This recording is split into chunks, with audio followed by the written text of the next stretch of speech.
মাদ্রাসায় এমন ছাত্রকে জাকাত দেওয়া যাবে কিনা, যার বাবা মা জাকাত দেয় কিন্তু ছাত্রটির কাছে মাদ্রাসায় বর্তমানে খরচের টাকা নেই। যদি এমন হয় যে কোনো ছাত্র মাদ্রাসায় আছেন, তার কাছে খরচের টাকা নেই, তাহলে এই যুগে তো বাবা মার কাছ থেকে টাকা পয়সা নেওয়া ওয়ান টুর ব্যাপার। যদি সেরকম সুযোগ না থাকে তো মুসাফিরকে জাকাত দেওয়া যায়।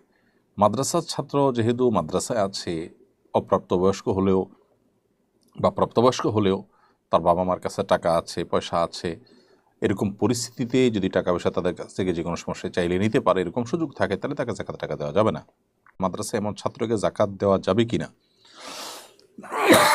যার বাবা মা জাকাত দেয় কিন্তু ছাত্রটির কাছে মাদ্রাসায় বর্তমানে খরচের টাকা নেই। যদি এমন হয় যে কোনো ছাত্র মাদ্রাসায় আছেন, তার কাছে খরচের টাকা নেই, তাহলে এই যুগে তো